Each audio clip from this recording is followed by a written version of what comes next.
Durante 25 años, el Partido Conservador sostuvo hegemonía política en el poder. La penosa situación económica de los sectores más postergados de la sociedad, la falta de libertades políticas y la aparición de otras fuerzas políticas opositoras a los conservadores liberales que buscaban abrir el juego político, desencadenaron una serie de protestas dirigidas al gobierno del PAN.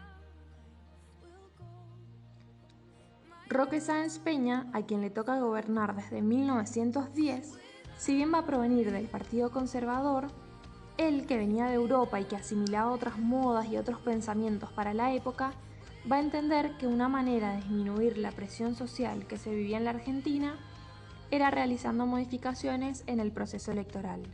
Por eso, en 1912, el presidente Roque Sáenz Peña decidió sancionar la Ley General de Elecciones, conocida popularmente como Ley Sáenz Peña.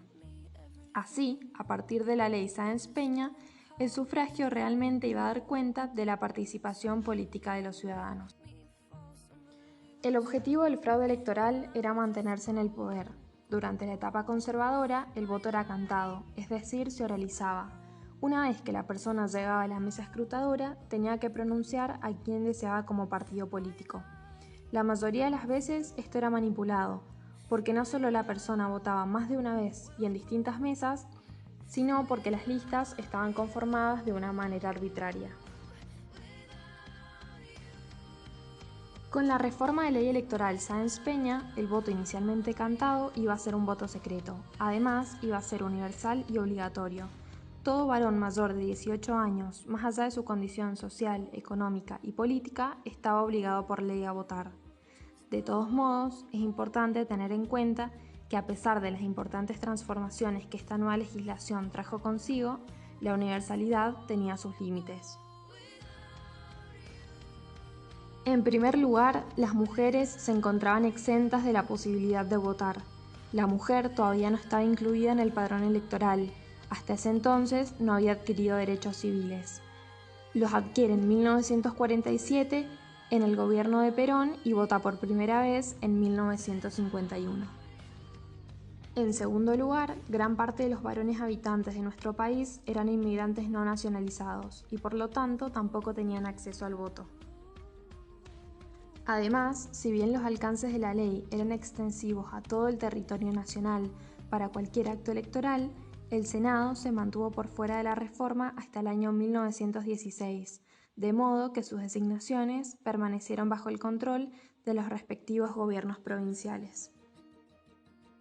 La Ley Sáenz Peña tuvo su primera prueba en la elección de diputados de la provincia de Santa Fe en el año 1912, en la que resultaron victoriosos los radicales.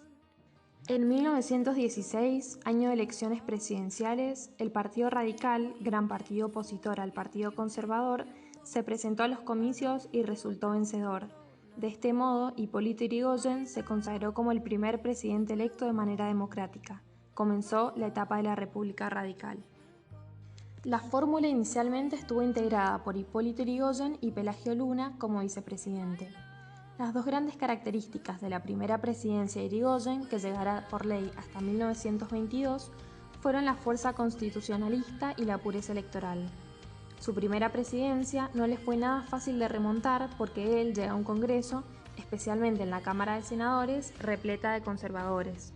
Por lo tanto, toda ley que eleve el Congreso va a tener más resistencia que adhesión y esto va a hacer que durante los 6 años que gobierne Yrigoyen lo haga más a base de decretos que de proyectos de leyes que salieran de manera constitucional.